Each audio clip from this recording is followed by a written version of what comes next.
Good afternoon. So today I'm going to be showing a video on the new most profitable crop to now grow, break crop mostly, in 2024 and going forward, and that is the winter bird foods, AHL2 as the code is called, as part of the sustainable farming incentive, and this pays £853 a hectare, which is a considerable amount. And basically the idea of it is to have a few flowering species in the summer, I believe it is at least 6, and then to provide seed over the winter during what is called the hungry gap. So after there is basically no seeds left from harvest and before all the berries start to fruit in the hedges in spring, to provide seeds for farmland birds which are in decline. And you grow a crop like this, it pays a good bit of money. So 853, you can stack the no insecticide option on that, which is £45 a hectare, IPM4. You can stack the SAM1 soil assessment, £6 a hectare. In the SFI24 scheme, you can now put on the no-till option, SOH1, £73 a hectare, and the variable rate nutrient application of £27 a hectare, PRF 4 or 1, can't quite remember. So soon you can get close to £1,000 a hectare for effectively not producing a food crop. Well, you are producing food just for birds, not for humans. So controversial to some people, but it's going to replace break crops for a lot of different people. So we've put a good chunk of it in this year in our 23 SFI scheme.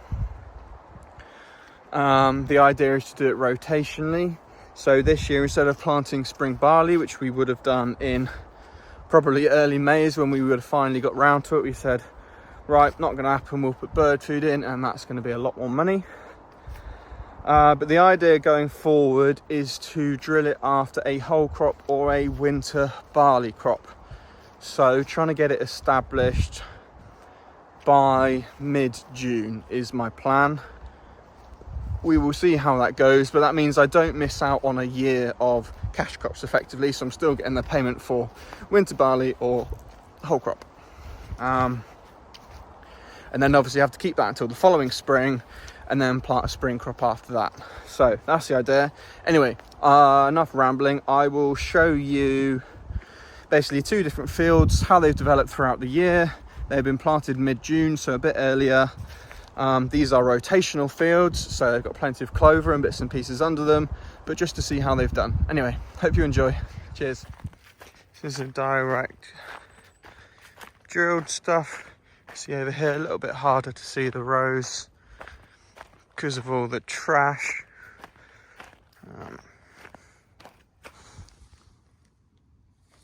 But definitely all there. Little bit of slug grazing I can see, especially on the barley. You can see there, but the buckwheat's coming up fine. There's a little mustard there. So it's all coming through. There's a little bit of grazing. We've got some very hot days coming, so I'm not going to worry about it too much. I'm just going to go over here where it's a bit more trashy. Through all the trash. Some bits still emerging, but we'll go and see in the stuff. So I can see the rows with my eyesight. Oh, you can just see that there. So we're going to have a look at the stuff which was cultivated drills, and you see the rows much clearer in that. So in that field next door now, you can see the rows nice and clear, especially the barley. Spring barley absolutely loves a bit of nitrogen to get it going. But this field has been stone picked, so it had spring tines going through it, then the stone picker, then it had the spring tines after, and then the discs, then the drill, and it's been rolled. So it's had a huge amount of inputs, but obviously a lot of nitrogen mineralization. See the other, see, it's good to see some of the smaller clovers coming through in here. Looks like quite a bit in that bit. It is coming, but yeah, just see the difference in the rows there, how much easier it is to see on this. But I'll do another update when it's a bit more visible. So just locking the gates after the pigeon shooters have been out. That's a pile of stone we got off that field, so good couple 100 ton. Into the 1st of July now. Hopefully won't have to keep turning these off for much longer and get rid of them. But these are now actual winter bird food. So these are used more as game cover. So we've got a higher percentage. I think these are sorghum, those two there, and sunflower. Just a higher percentage of them because they are used as an actual cover. So don't have the clover content I've got in the rotational bird foods. Just back now to those original 2 fields that were sprayed versus that cultivated field that the stone picker was in. So it's coming up now, very easy to see all the rows. Just go to the cultivated field, and here we are. Obviously a lot more defined rows without all the trash. With that cultivation and extra nitrogen released, should probably overtake that field next door, but we will see. So the reason I'm out and about mostly is to turn all these bangers off, because the pigeons are all over the winter bird food plots as per usual. The plots are now getting away from it, as you can see, up in rows nicely, so be honest, probably after today not going to bother on this one. Some of the others are a bit further behind though. Back to the comparison fields. We're now 14th of July, I believe, but lovely and thick. Sunflowers are doing really well here, perhaps because of less plant population. Just go over to the other one now. Now coming into the other field now, does look a bit thicker, as you can see, or definitely greener because it doesn't have the stubble. One thing I've noticed, there's not as many sunflowers in this field for some reason. Don't know why.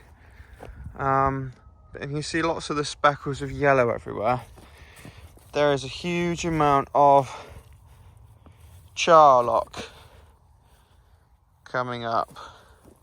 It is everywhere. I thought it was oil radish at first, but it's absolutely everywhere. It's going to be a carpet of charlock in here. That's a mustard. That's not charlock. Oh no, that is charlock as well. Yeah, so this field is about to be a carpet of charlock, but still looking good. Into the bird food again, into the direct drilled field. Coming along really well. Good mix of plants. Sunflower looking strong there. Little soldier beetle. Buckwheat. Oil radish. A few cabbage white butterflies. Can hear a few bees. And we'll go to the next one. So, going into the next field. And you know how I told you there was a little bit of charlock in this field? It's all charlock. And here it is, just turning the camera around. An absolute sea of charlock, especially this bottom end. Oh dear. There is a couple bits of mustard in here. I've just had a quick look. This plant just in front of me, that is mustard compared to charlock there. You can just see the leaf shape is a bit different. I've just pulled that off, but a bit different there. So that is a mustard and that's a charlock. See the stems? Stems are a bit different as well. But everything else is under there. But I mean, it's just going to be all out competed. And if this goes into legume fallow next year, then there's going to be a lot of charlock in the legume fallow. There's sunflowers. So it's not letting the sunflowers go, it's drowning it out. So I'm not really sure what to do here, to be honest, but we'll see how it goes. Got one field of bird food here, which is looking really good. But unfortunately, we've got a problem where the Roundup did not kill the black grass. And as you can see here, we've got some pretty well tilled black grass that's come back from never dying off in the first place, or not dying off fully. Some of it has, some of it hasn't. So as this is going to go all the way through winter and into early spring, we have got to take it out, unfortunately. I've ordered a rescue mix, which is a late drilled bird food option, which is mostly brassicas, but nightmare.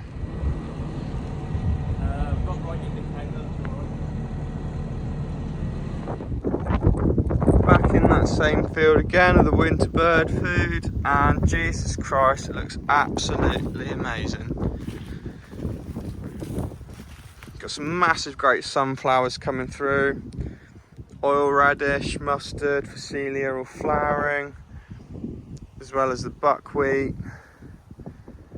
Looks bloody brilliant. Sadly, coming over into the next field, we decided to just take the tops off all of the charlock, as you can see. So hopefully some of the stuff underneath will regrow. The charlock will die off, but yeah, it's a bit of a pain, it's a bit annoying, but we'll see whether it was the right decision or not. You can only try, who knows. Sorry for the wind noise, but here's that field that annoyingly we had to spray off because the black grass didn't die. So we've got a rescue mix in from Purrells. You see just poking through now. So hopefully it should be up and away shortly. So this is the rescue mix, brassica based. It's coming up fairly well now, 23rd of August today. A little bit nibbled by flea beetle, but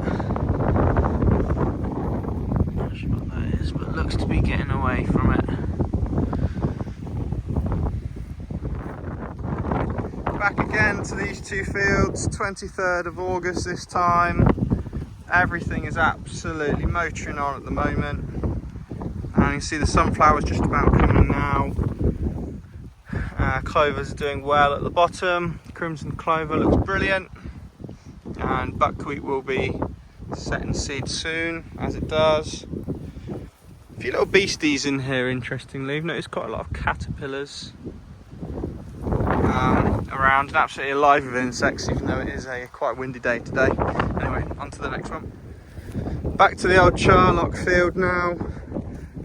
As you can see, the mowing, you can still tell where the mower's been. There's definitely lower amount of plants in here. Some of them probably died off, but there is some charlock going flowering again, but everything else has started flowering equally. So I don't know, I think it looks like the right decision at the moment. It looks quite good across the field now.